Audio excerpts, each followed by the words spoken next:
Is it good? Yeah. Try it. So should I make them again? Yeah. Okay. Is everything okay? Yeah. That was dumb. How was She's not getting out of the barn. She doesn't want to get out of the There's barn. so many wasps in there.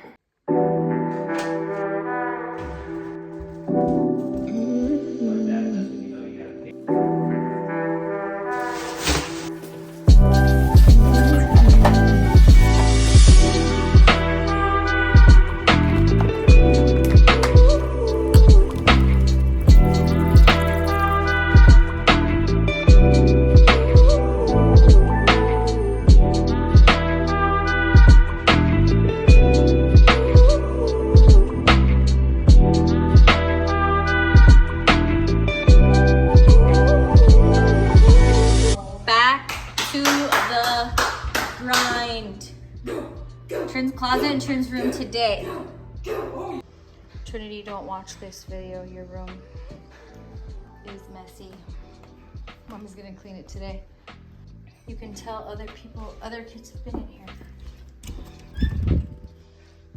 This is not how Trinity keeps her closet. I took everything from that closet and just threw it in here because these are clothes she doesn't even use, really. So I'm gonna go through them and organize them. Now we have helpers. Helpers.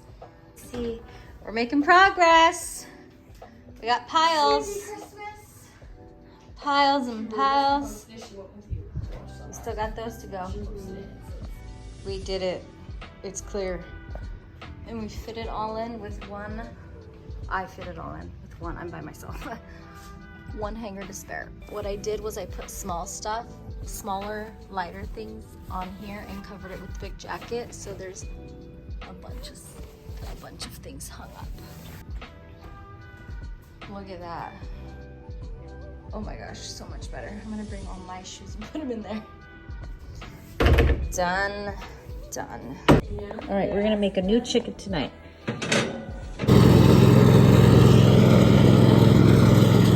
I don't want to run today. I'm really struggling today. I am so sucking wind today. My body feels okay. It's my mind.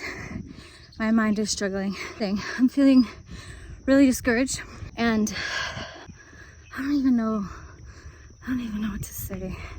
I don't even know how to explain it. So I was reading, in my reading today, I was reading Genesis about when Jacob and Esau were reunited,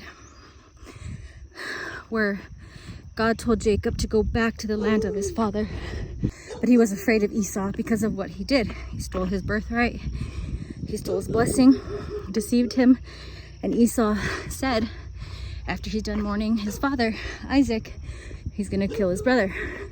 So that's why he left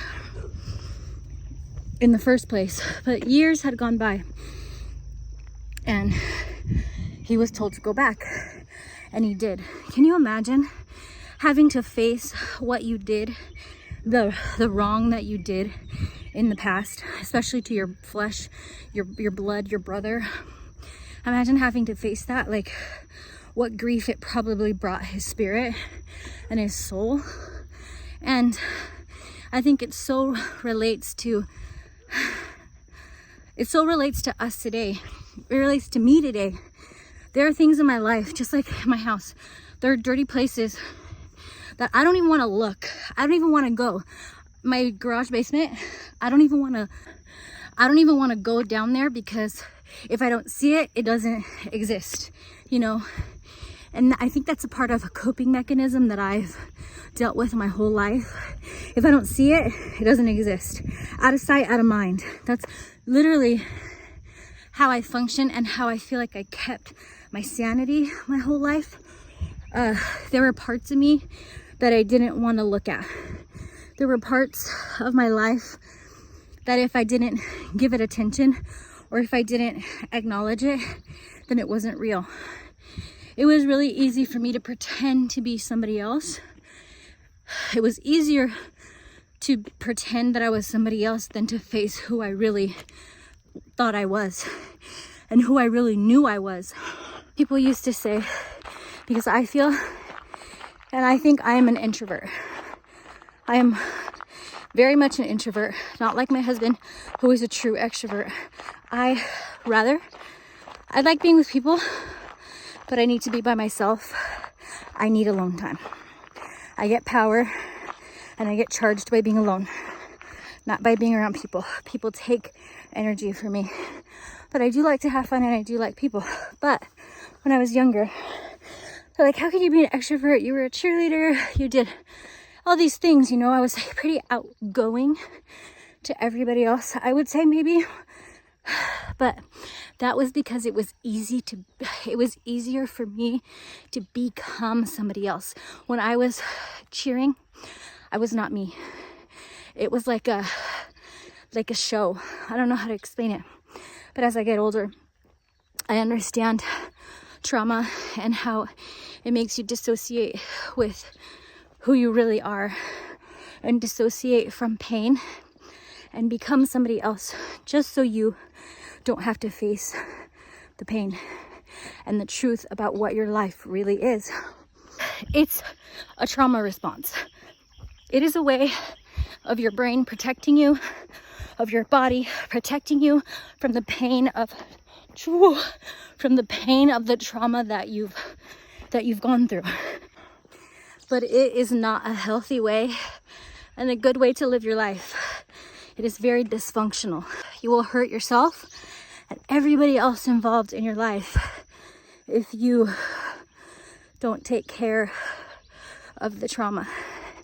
If you don't face it head on, and you can't do it by yourself.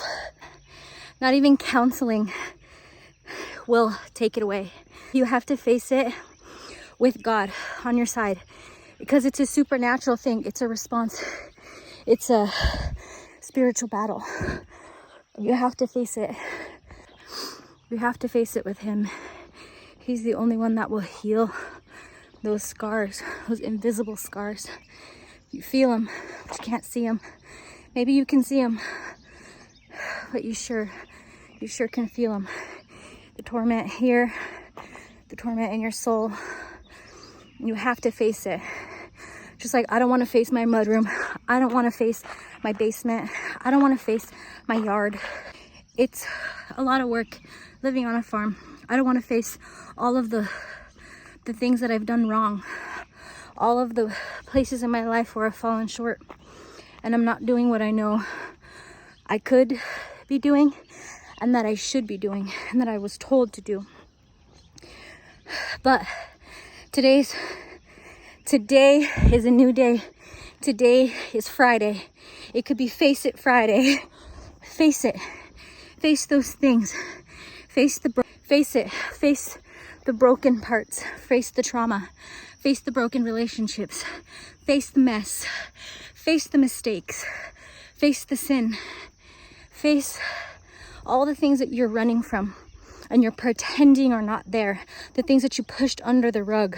Because if you don't see it, maybe it doesn't exist. And that's no way to live your life. So there are a lot of places in my life where I'm not facing the music. I'm not facing up and owning up to the things that I've messed up. And the places where I've fallen short. And the places where I've dropped the ball. To be completely transparent and to be honest and open. That's another thing. Anything that the enemy tells you to, shh, don't talk about that. Shh, don't tell anybody about that. Like, this is you. This is a secret. Nobody's ever going to know this. He's got a hook in you. If you have a secret that nobody knows and you're like, I'm going to the grave with this, the enemy's got his hook in you. And it's hard to face and have that secret and speak that secret out loud, because once you speak the secret and once you admit and confess the sin, you confess the wrongdoing, the enemy has no grounds.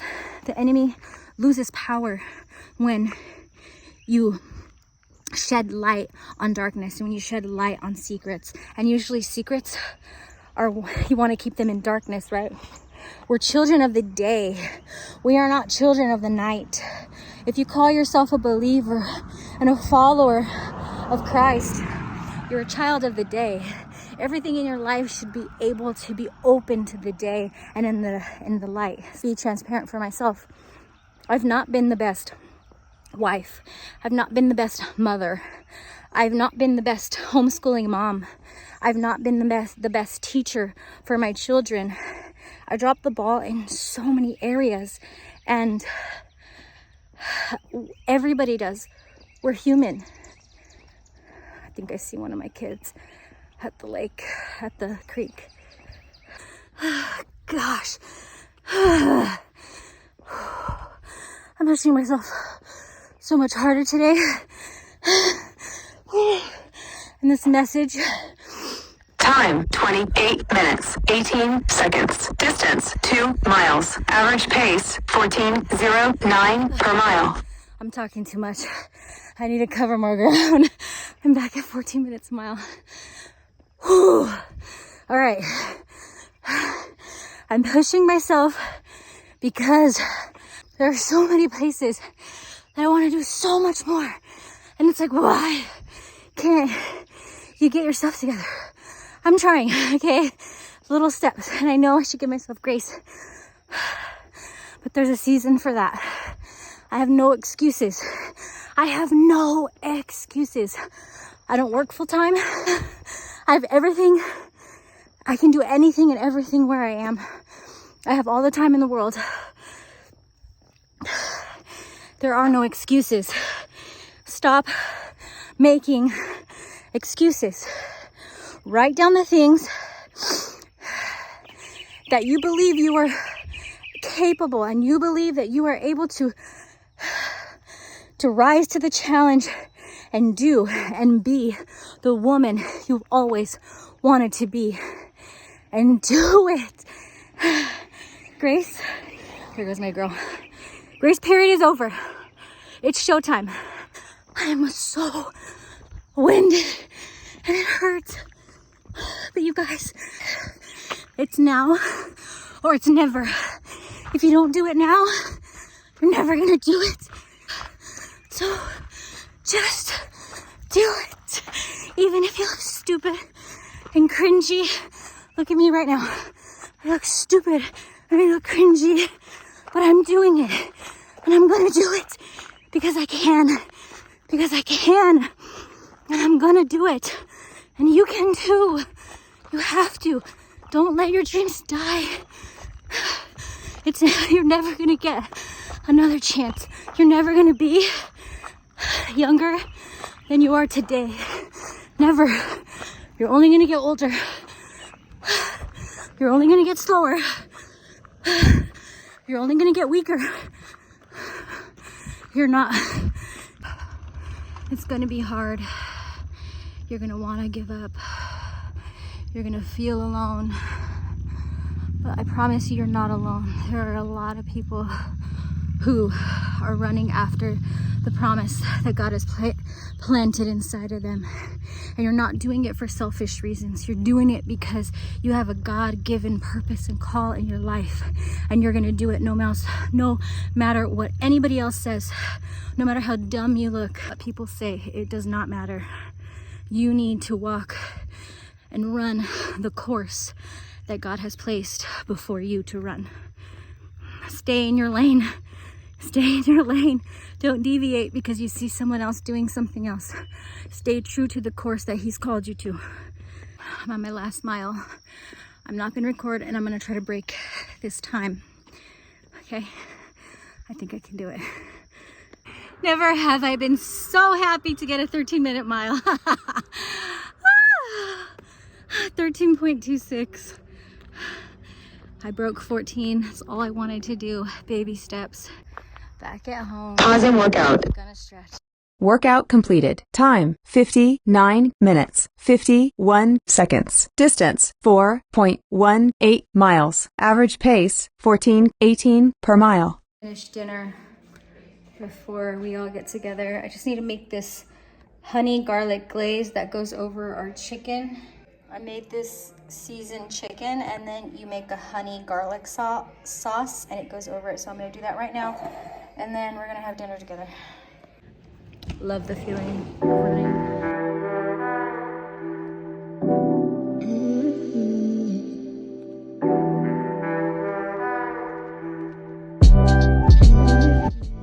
I felt like I was in a movie, like I was one of those people dying from illness in a movie. Threw up a little bit on the floor.